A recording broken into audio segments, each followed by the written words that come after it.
Sahabat alam, ada harta karun peninggalan kolonial Belanda berupa koin emas, berlian, dan emas batangan dan berpeti-peti di dalam sebuah peti-peti yang banyak sekali di sebuah lembah, dan lembah itu berada di Bukit Hitam.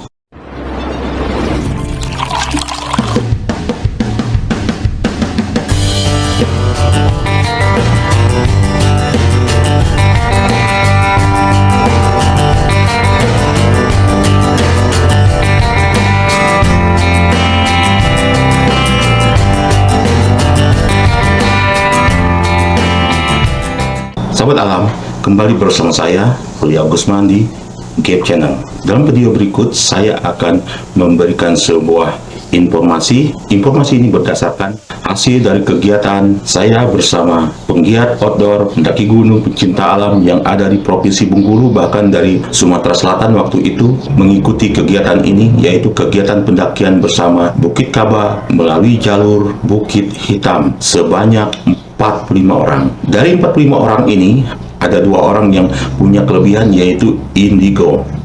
Salah satunya adalah dari anggota organisasi saya bernama Aji. Selama kegiatan ini, si Aji termasuk orang yang bisa menjaga sahabat-sahabat alam lainnya dari gangguan makhluk astral. Tapi saya tidak akan membicarakan masalah makhluk astralnya, nanti di lain episode. Khusus di video ini saya akan memberitahukan harta karun peninggalan kolonial Belanda atau penjajah Indonesia selama 3 abad lebih. Kenapa di salah satu bukit atau gunung, lebih loyanya di Bengkulu, tepatnya di Kabupaten Kepahyang, ada Bukit Hitam? Sebenarnya ini lebih layak disebut gunung karena ada kawah berapi. Tetapi masyarakat Kabupaten Kepahyang, khususnya Bengkulu, dari dulu gunung disebut bukit. Mungkin karena dulunya mungkin orang Bengkulu tingginya 100-an meter, sehingga gunung disebut bukit. Oke, sahabat alam, di Bukit Hitam ini selama kami melakukan pendakian bersama di sepanjang jalur dari mulai hamparan perkebunan teh, banyak sekali spot-spot timbunan harta karun. Sebelumnya saya akan menjelaskan kenapa di sini di Kabupaten Kepahyang, khususnya daerah Kecamatan Kabawetan, sekitar perkebunan teh dan Bukit Hitam banyak timbunan harta karun zaman kolonial, dan tentunya tidak sembarangan untuk mengambilnya, ada cara tertentu. Sekilas saya akan ceritakan bahwa Bengkulu market niaganya adalah Benteng Marlboro yang langsung berhubungan ke Jakarta melalui laut dari Benteng Marlboro ini, dan daerah niaganya adalah Kabupaten Kepahyang sebagai agrobisnis, yaitu perkebunan teh yang sangat luas. Satu lagi adalah Lebong. Di Lebong adalah marketnya tambang emas, di mana dari hasil tambang emas di Lebong ini adalah disumbangkan ke Tugu Monas. Di atas Tugu Monas, pelapis emas itu semua dari tambang emas Lebong. Oke, kembali sahabat alam ke Bukit Hitam. Kenapa di Bukit Hitam ini banyak sekali timbunan harta karun? Saya kembali mengulas sejarah dari narasumber orang-orang tua yang sekarang sudah tidak ada.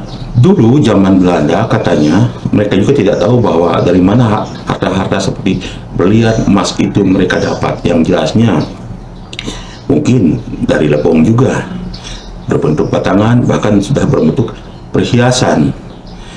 Nah, kenapa mereka timbun? Alasannya adalah seperti POC yang bangkrut karena korupsi dari pengurus POC sendiri. Dan sampai sekarang Indonesia punya keturunan koruptor-koruptor, makanya POC bangkrut, makanya Indonesia juga sampai sekarang banyak koruptor karena dididik oleh zaman penjajahan Belanda. Nah, berhubungan dengan koruptor itu, pemimpin-pemimpin daerah yang disebut apa itu onderneming, apa afdeling, itu hubungan ke Jakartanya bisa sampai 6 bulan, dan mereka tidak mau harta di daerah pimpinannya ini diambil alih atau harus disetorkan ke Batavia yang sekarang disebut Jakarta. Akhirnya mereka menimbunnya. mereka para pemimpin di daerah atau disebut Abdeling ini mau menguasainya sendiri, yang nantinya akan mereka berikan kepada anak cucunya. Dan mereka timbun. Untuk menimbunnya, dia menggunakan ritual menggali tanah yang dalam, menggunakan tenaga orang pribumi. Pada saat selesai menimbun tanah itu, ini kata narasumber orang tua yang sekarang sudah tidak ada, dan saya sangat suka dulu berbincang-bincang menggali informasi seperti itu kepada mereka. Nah, sebelum penimbunan, orang pribumi itu ditembak. Setelah ditembak, mereka mendoktrin atau semacam, saya kurang tahu apa namanya. Mereka meminta kepada orang pribumi yang sudah ditembak itu untuk menjaga harta karun miliknya sampai anak cucunya mengambil. Maka dari situlah banyak harta karun, untuk mengambilnya juga harus menggunakan ritual. Itu mungkin sejak kalau kita mengikuti cara ritual, tapi kalau kita mau melakukan cara konvensional, tinggal menggali saja. Cuman kita akan banyak berurusan, terutama Bukit Hitam ini di bawah pemangku wilayah BKSDA, Badan Konservasi Sumber Daya Alam Provinsi Bengkulu. Tentu saja bila ketahuan oleh BKSDA mungkin akan berurusan. Belum lagi masyarakat yang mengetahui. Oke sahabat alam, seperti itulah kolonial Belanda menyimpan harta karunnya. Dan ritual seperti apa mereka menyimpan hingga sampai saat ini harta karun itu masih berada. Di jalur inilah Saudara Aji anggota dari 45 orang yang melakukan pendakian bersama mendaki Bukit Kabapia Bukit Hitam ini, termasuk saya, itu yang Daybreak Orange, banyak melihat dengan mata batinnya dari mulai cahaya sebesar kunang-kunang sampai di sebuah lembah dengan cahaya listrik mungkin sekian ribu megawatt, yang menandakan, kata dia, di lembah itu yang sekarang ditutupi oleh rimbunan luas bambu sejenis bambu betung, dulunya mungkin hanya sebuah lembah yang akhirnya ditanami pohon bambu sejenis bambu betung supaya tertutupi. Yang dia lihat di dalam lembah itu dengan cahaya sekian ribu megawatt itu yang dikelilingi terus oleh seekor naga bercahaya emas, dia melihat puluhan peti berbentuk peti bekas peluru, alias sebutnya apa ya, magazin ya. Dan peti itu dilapisi sejenis mungkin aspal atau semen. Di dalam tumpukan peti yang tidak tahu jumlahnya begitu banyak, yang dia lihat adalah koin emas, berlian, dan emas batangan. Sahabat alam, selain harta karun berupa peninggalan kolonial Belanda ini, di Bukit Hitam ada harta karun lainnya, yaitu energi panas bumi atau yang disebut dengan geotermal sebesar 325 megawatt. Jika ini dieksplor, ini pun akan menjadi harta karun dan bisa dikirim ke luar Provinsi Bengkulu. Oke, sekarang kita kembali ke harta karun peninggalan kolonial ini. Ya, ini dia, si Aji, yang dia bilang bahwa harta karun itu simpanan kolonial Belanda. Karena pada saat dia melihat harta karun, dia bisa lebih menerawang jauh dan melihat prosesi penimbunan harta karun itu. Dia melihat antara ada orang bule dan orang pribumi, dan ritualnya pun seperti yang saya jelaskan tadi. Dan inilah kawasan yang membuktikan bahwa di Bukit Hitam bisa dieksplor, ada harta karun lainnya, yaitu geotermal sebesar 325 megawatt. Dan ini pun menjadi wisata alam dan panas bumi yang ada di Kabupaten Kepayang, bagian dari Provinsi Bengkulu. Seperti yang sahabat lihat di belakang saya ini adalah air terjun Bidadari 1 yang tingginya mungkin sekitar 30 meter. Di belakang air terjun ini pun Saudara Aji melihat ada naga bercahaya emas terus mengitari salah satu gua kecil yang ada di belakang air terjun Bidadari Satu di Bukit Hitam ini. Tanda apa itu? Naga bercahaya emas. Katanya di bagian air terjun ini pun ada harta karun berupa emas, berlian yang sangat banyak.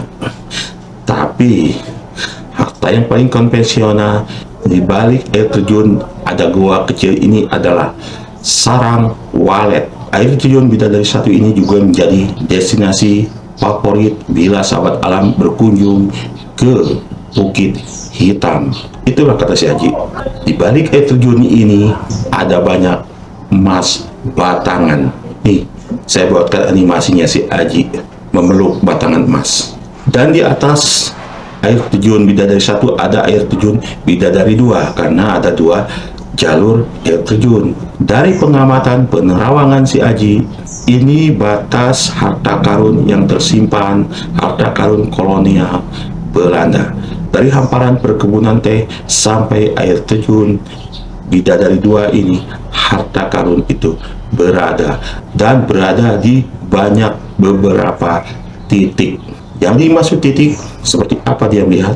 Kalau emas itu berupa 100 gram, kilo, dia cahayanya seperti hanya kunang-kunang atau lampu 10 atau sampai 50 watt.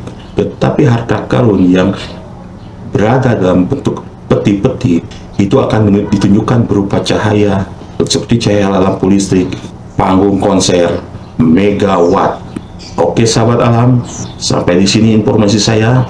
Dari hasil kami diskusi setelah melakukan pendakian Bukit Kaba via Bukit Hitam, dan saya mengajak dua orang indigo ini, khusus kita bicara masalah harta karun yang ada sekitar perkebunan teh sampai air terjun Bidadari Dua ini bisa untuk membangun Provinsi Bengkulu, khususnya Kabupaten Kepahyang. Sekian informasi dari saya. Buat sahabat alam yang baru bergabung di channel ini, saya mohon dukungan dan solidaritasnya dengan cara like, share kepada sahabat lainnya agar bisa mendapatkan informasi ini bahwa di Bukit Hitam masih banyak harta karun kolonial Belanda yang bisa kita ambil untuk membangun negeri ini. Tapi jangan dikorupsi. Jangan lupa bantu subscribe dan tekan loncengnya agar sahabat alam tidak tertinggal informasi berikutnya dan materi-materi lainnya di channel ini. Saya Rudi Agusman bersama Gap Channel. Salam kali.